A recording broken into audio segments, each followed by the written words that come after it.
Hey guys, welcome back to our review of House of the Dragon, which is episode 3 now, called Second of His Name.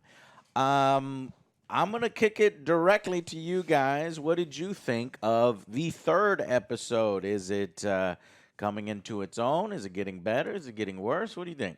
I still enjoyed this episode. I did like the action. The CGI looked pretty good, but some of the forced drama for me kind of a misstep. It was a misstep. She's like, "Well, I assume you have Aegon now, so he's gonna be the king." He's like, "But I told you." It's Ray, just this little yeah, back and forth kind of thing. It's like right. that kind of forced drama, and she's like throwing a little tantrum and runs off of the kingdom. Yeah, I feel like they're setting up the three sides. You've got, obviously, the brother, you got the daughter, and you got the son, or the 2-year-old right now. This, to me, felt like two different episodes in one. You had the first half of it, which was the court intrigue and everything, and really, I'm finding myself not caring so much when I should be more invested. I don't really care about Ray and her interests and her claim to the throne and her running off and her I don't want to get married. That's I it. I was talking about a little forced drama. Yeah, thing. for drama kind of thing there. I didn't really care about that, but goddamn, for me, it's ridiculous. Matt Smith comes in and saves the episode yet again.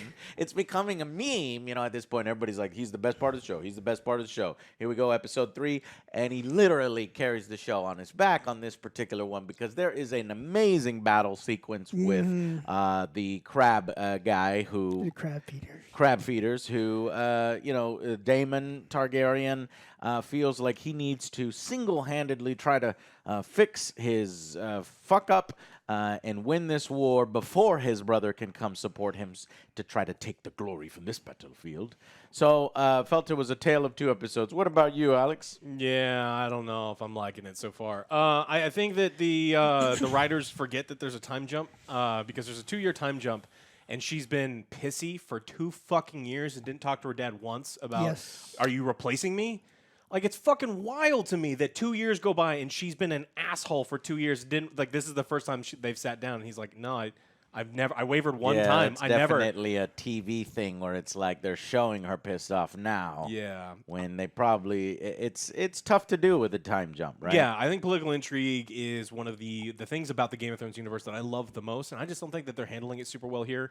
I'm getting more like pissed off and like teenager vibes, and I Yeah. don't give a shit about that. I want to Right. see people vying for the throne and setting things up. We get a little bit of that with Otto, but not enough for it to be satisfying for me. I've hated the entire Kingswood thing. I don't think any of it had almost any purpose whatsoever. Other This than is the hunt that they go on. Yeah. They try to set something interesting for the episode's background, so that it's not set in the castle. I don't mind so much that they're hunting the white stag, but it is pretty on the nose what they end up doing with the white stag. But we'll get there. Yeah. So this was Not not a good episode. I don't for think it's you. a good episode, honestly. Oh. I think that the political intrigue Okay. is so bad that it like I anytime there's a battle in Game of Thrones, even in the bad seasons, Mm-hmm. it's still pretty exciting other than a few. So like I think the battle was awesome, right? Like dragons and blowing up and people getting cut in half. Really cool shit here. Yeah. But honestly, I don't think that's what makes Game of Thrones Yeah. special to me. Think we And- agree. And so because I'm looking for the things that I really like about the universe and the series and the writing style, Mm-hmm. I'm seeing them fail on that front so far.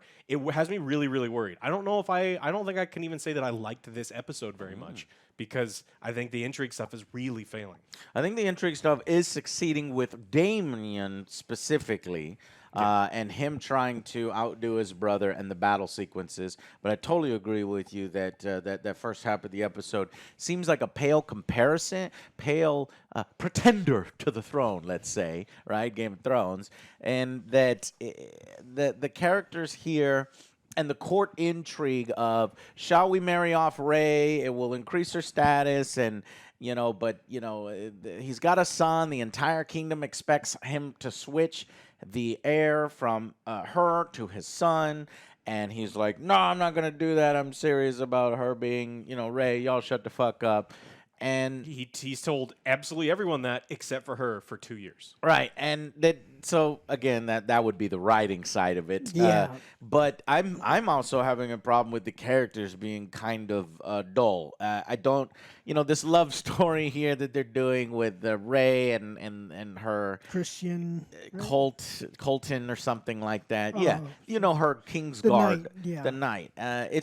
It's not working for me, and I know they're laying the groundwork there for potentially something, but it just doesn't feel. And exactly, it feels like a teenager outburst rather than, oh man, Ray does have a legitimate claim to the throne, which he does, but I just need more of what we saw in episode 2, her making good decisions to be like, yes, I want her to have the claim to the throne, because right now I could care less. I could care less if it goes to Aegon. I care less if it goes to Ray. Who has the best story though? And I don't. Where's Bran? We all know it ends up in Bran, so it doesn't right. fucking No, matter none anyway. of this matters. And Bran is on mentioning the White Walkers. porcelain throne, and Yeah, stop. God damn it. And it's fair to bring up Game of Thrones because every fucking time they play the credits, I gotta fucking listen to the Game of Thrones theme. That is so fucking lazy. And Ruben's like, Joe, I like that. It's like, yeah, you would like it when all 6 of the upcoming Game of Thrones spinoff series all use the fucking theme song, right? Well, yeah, I think that was. Shut up. Anyways, the prequel. So obviously, I feel like the intrigue is not quite as good as it was in the original Game of Thrones. But is that because we're only in episode 3 and they're still trying to set things up, right? And it'll get better as it goes along. I think it's already doing well with the battle stuff and with Daemon Targaryen. Matt Smith single-handedly saving an episode. Mittens is trying to jump up and get into the thing. He's making a bunch of noise trying to get to his TV. See, Mittens wants to watch TV. That's the window over there. Anyways, yeah, so two essential, really badass battle, really badass scene here where Daemon sort of, his own soldiers and his own alliance is failing. Somehow he cannot manage to use these dragon riders effectively because the crab people just keep going into the caves every time they show up. The crab people are apparently very stupid. So yeah, and so there's one guy. Let's send everyone after him because it's totally not a trap. So that's what ends up happening is that they eventually convince Viserys to send help because ultimately the Crabfeeders need to be dealt with anyway. So he sends help, and when Daemon receives the letter of help, he's in the middle of a council where Mutiny was about to mutiny is happen. about to happen. Lord Coral's brother is like, this guy fucking sucks. And, he's like, yeah, but I don't see you out there doing shit. And, so it's about to turn bad. Luckily, the messenger shows up right then, and Daemon kind of has no reaction, just reads it, and then starts beating the fuck out of the messenger. Oh, shit. God damn it, just his beating somebody up for his own failures, essentially.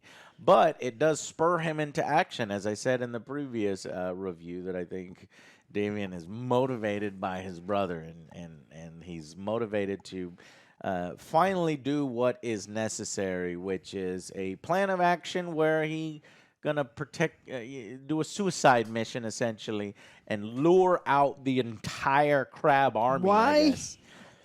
I don't know, because Why did everyone? Because he was killing people. He was right? trapped. No, They probably should have shown it where, like, all right, send a few guys, and they send 2, and he goes, right?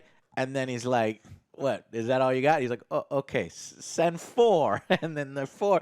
And then he just right, but. Well, he had his give up flag. He's like, I surrender. Then everyone comes out. well, no, only like Like, 8 psych. people went out, which is fine. Like, I totally fine with 8 people coming out. And then, like, the archers guarding him, totally fine. When he is pinned down under a thing and he's been shot by the arrows twice, just leave him there to die. Yeah, I Forever. agree with you. It's a terrible tactic. Send 700 dudes out. It's like, but why? But we got 'Cause the some crab The guy- show needs to The happen. crab guy makes a mistake and nods, and they all come out, perhaps because he saw the rest of the troops coming up over the hill, because eventually the House Valerian does come up over the hill, but you could just, I guess, retreat back into the caves.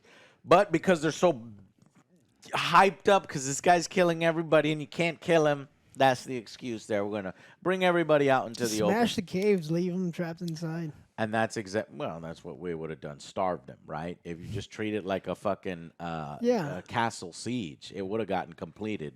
That's normal medieval tactics. Again, but you got to try to, I guess, for show purposes, you got the dragon coming in and flaming everybody. And again, the CGI in the show, sometimes good, sometimes bad. Sometimes good here, sometimes bad, especially when some of the fire looks weak as fuck, and it's like inside the cave he's blowing fire, and that looked awkward. Earlier with the charging boar that eventually surprise attacks Rey and her Kingsguard because she ran away because she didn't want to marry anybody, and she's pissed at her father. They should have used at least some practical animals there because it just looked hilarious. Her King's a dog in a pig outfit, just like running toward you. Yeah, some fucking. He kills it with a sword, almost killing her. The fucking point of the sword gets really close to her head as it attacks her. And then as it's already dead, she fucking shanks it 1 billion times to take that out scene her is frustration. Fucking hilarious because there's someone under, like, I know it's probably CG, but there's someone under her, like, throwing marinara, like full cups of marinara every time she stabs it. It's like, what the fuck? That's not She went straight for the jugular, man. Okay. All right, so so I liked the second half of the episode. The first half of the episode is just average. It's not quite where I think Game of Thrones is capable of being, and that may be because we don't yet care too much about some of these characters, and the writing doesn't seem to be as strong as George R. Martin's work or the early work that was adapted in HBO's sequel series. So why don't we go ahead and jump into final verdicts? Go ahead. Here's yours. I found like I think the majority I was looking at, I think it's like 2/3 is the political intrigue. I found the majority of the episode below average, and like severely below average for Game of Thrones. Because I mean, if you're going to use the logo, the universe, even the intro, I'm gonna compare you to the other series, and at least at least at the intro of the other series, even the first couple episodes, I am invested in the intrigue. I want to know what's happening. There's interesting things happening, and in this episode, I didn't get anything that I was interested in at the beginning at all. Yeah, do not give a shit. Yeah. And then they did the time jump thing, and then they're driving plot by having two characters that are around each other literally every day, not talking to each other, but one of the characters talking to everyone in the realm about like, no, she's gonna be queen, and she needs a king consort and all that other. And so he told everyone but her, and they're using it to drive shit forward. So I don't think it's written particularly well where I was satisfied. I think the end was awesome. I'm all for it. If you want to dumb the show down and just cut out the intrigue stuff and just have like dragons and shit on fire, I think that it would do better because they're succeeding on that front. I do not think that they're succeeding on the other front, and that's actually why I watch Game of Thrones, for the intrigue stuff. So I think this is a below-average episode. I'm going to go with the 4, and I love the end. But I came here for the stuff at the beginning, and I don't think it was very good. Okay. Joe? For me, I'm probably going to go with a 6. I say it kind of fell whenever I was talking about the Rhaenyra. That aspect of the thing I didn't really care about, but I did like some of the intrigue with Otto and the king. You could kind of see he's being worn down and what's going on, and Otto with he wants his grandson to be the king, but obviously it was promised to Rhaenyra. We gotta remember that one. Rhaenyra. But other than that, I did like the battle scenes. That was pretty cool. Daemon kind of, like you said, did save it at the end with that epic run. So 6 for me.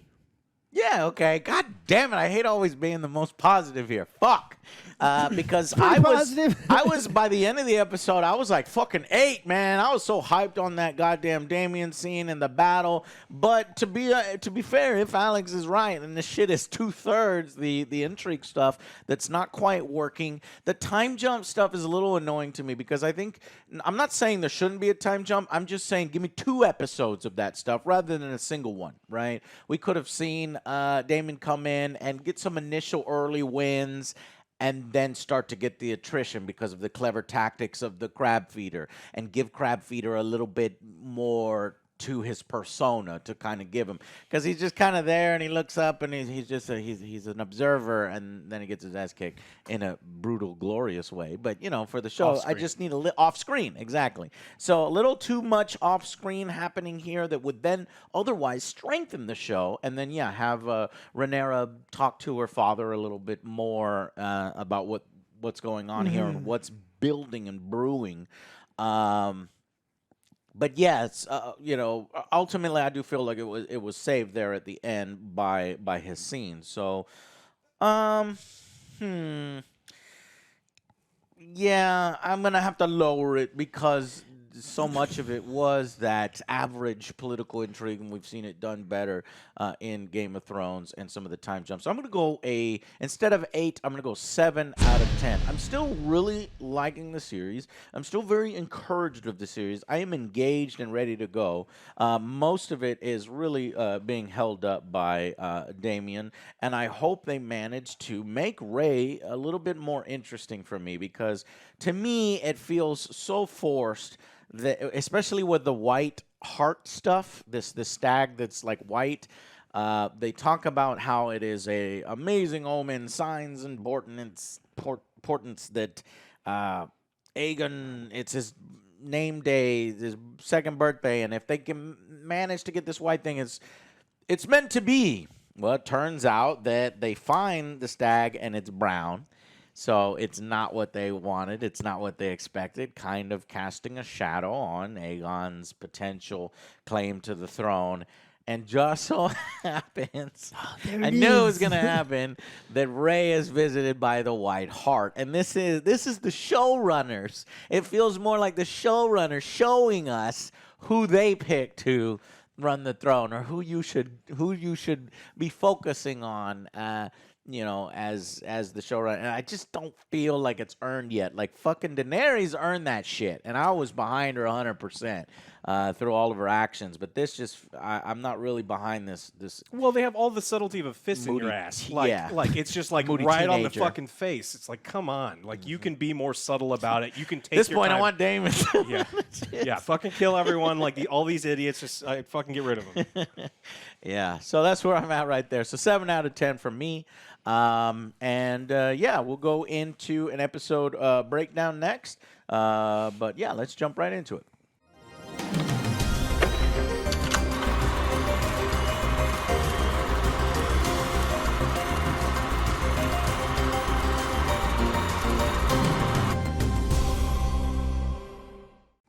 Okay, so what do we start off with first? Do you guys remember? 40 minutes of boring.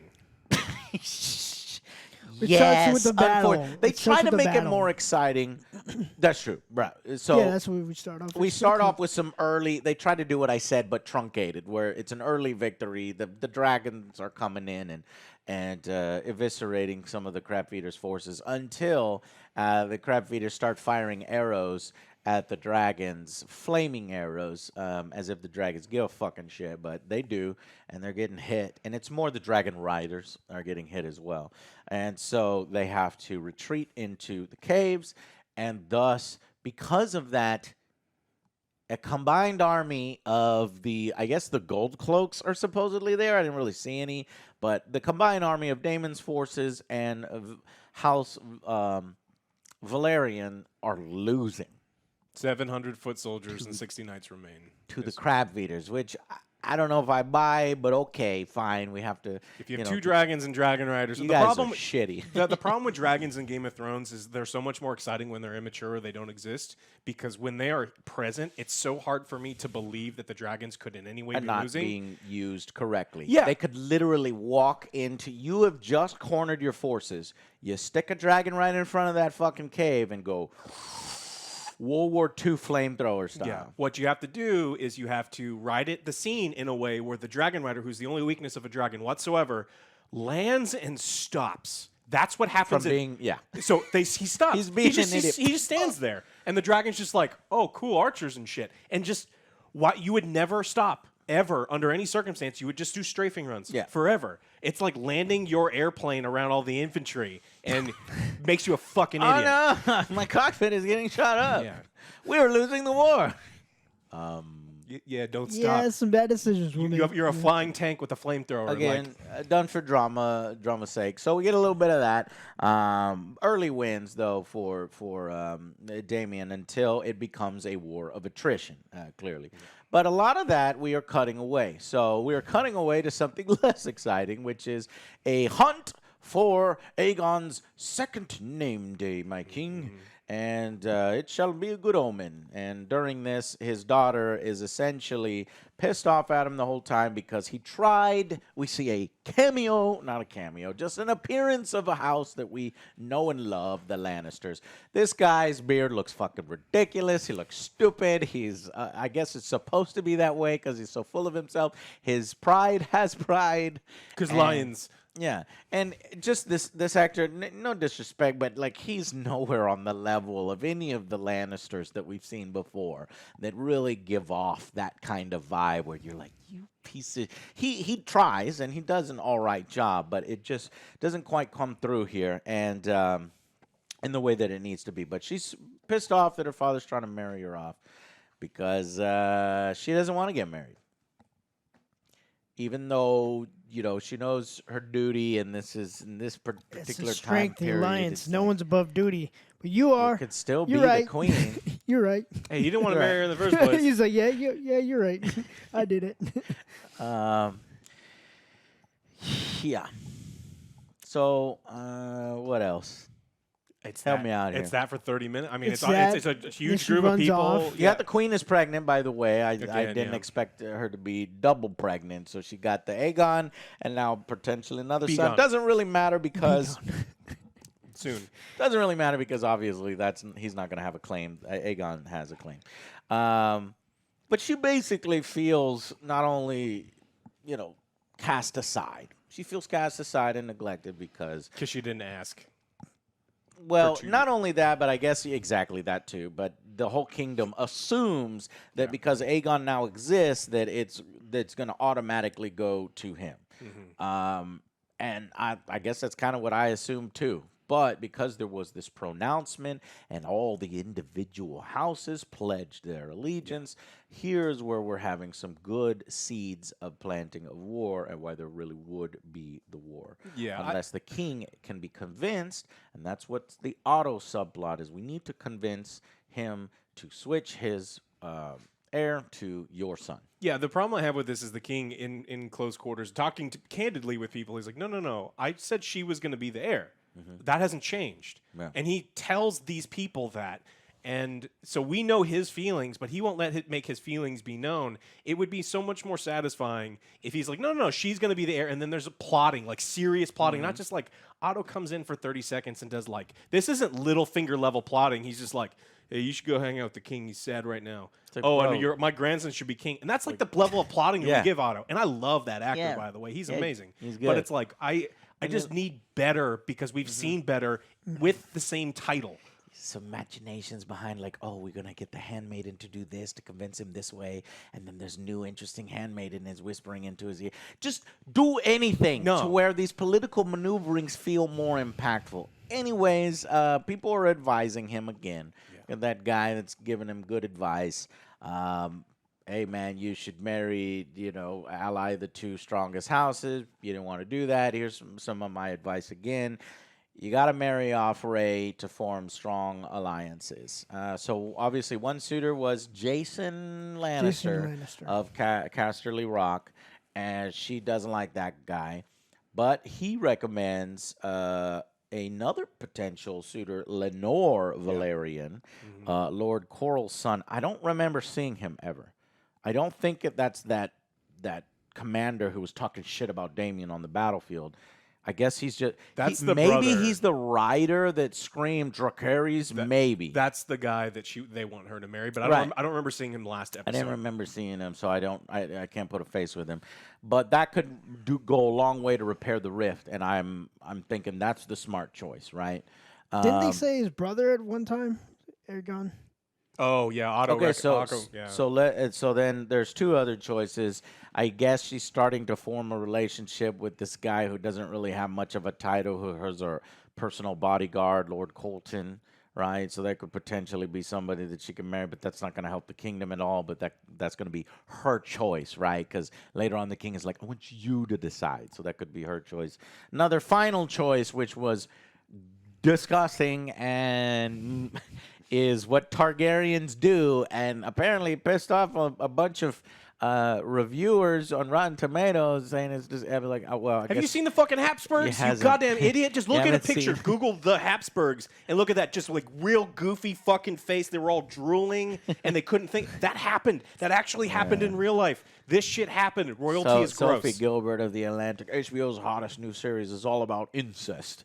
I was like, if that's what you got from, it's all about, like, are you stupid? Number one, the She's stupid. Targaryens She's obviously are, they do that kind of stuff. They inbreed a little bit. And so that's not, within our context, that's shocking, but it is a particular choice that Otto gives. It says, what if you marry your daughter off with your son, right? Like, he just turned 2. He's 2, and he's like, I'm not fucking doing this. But they carefully make him, talk more about I'm tired of political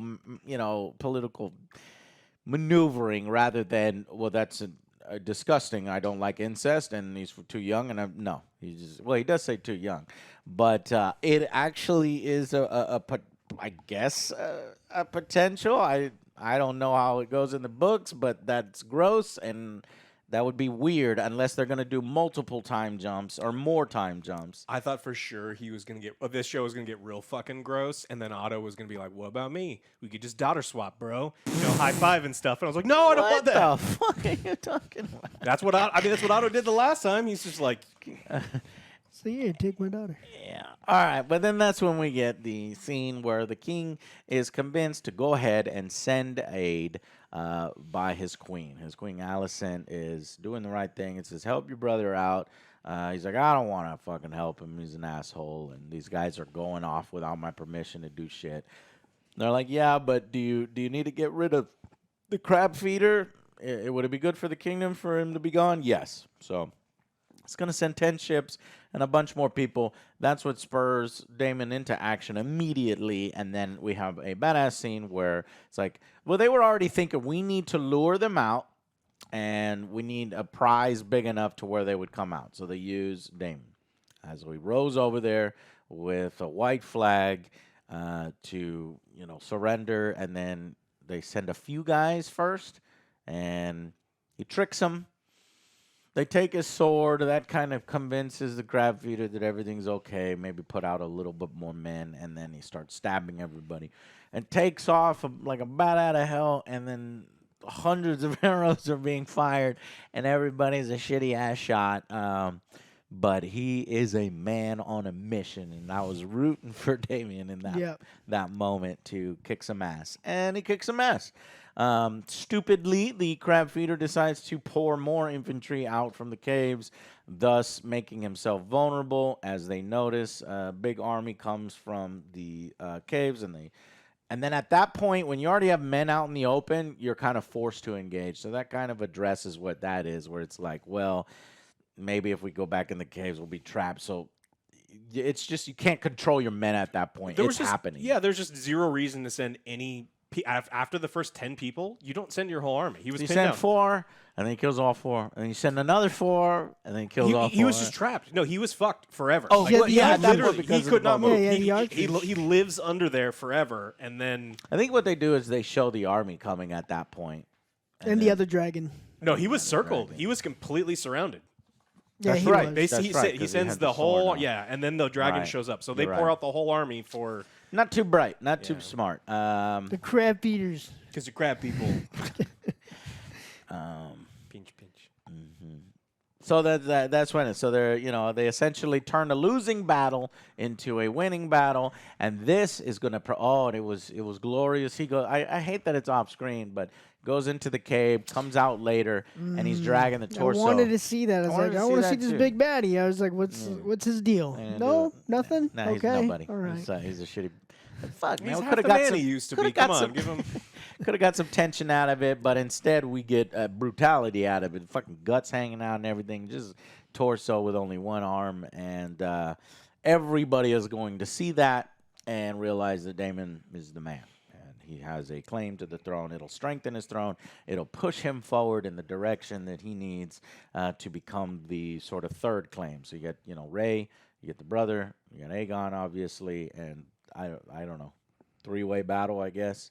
I don't know how to work out, but yeah. And you're right. It was Sir Lenore. He was riding his dragon, Sea Smoke. And it appears and helps defeat all the warriors, and Daemon kills the Crabfeeders. So he'll have a little bit of renown too, and maybe they'll use that renown of him being the dragon rider to kill a lot of the infantry, to maybe try to marry him off to Rhaenyra's, or I'm sorry, I'm combining Rey with Daenerys. Honest mistake, Rey, and she'll be like, no, I want this guy without station or something. I don't know. We'll see. There are now, let's see, 7 episodes left. We got King of the Narrow Sea, We Light the Way, The Princess and the Queen, probably where an alliance is made, or I don't know. Driftmark, Lord of the Tides, Green Council, and The Black Queen. And they have announced that they are getting a second season. It's done well enough to where a second season is already approved and ready to go. So there will be more House of the Dragons coming up. So, guys, tell us what you thought of the third episode. Are you in agreement? It's kind of a tale of two episodes. Intrigue's not that great. Battle was wonderful. Or did you really like the intrigue and you thought that was just as strong as the battle? Thank you all so much for watching, and we will see you on the next Angry Joe Show. Bye, guys.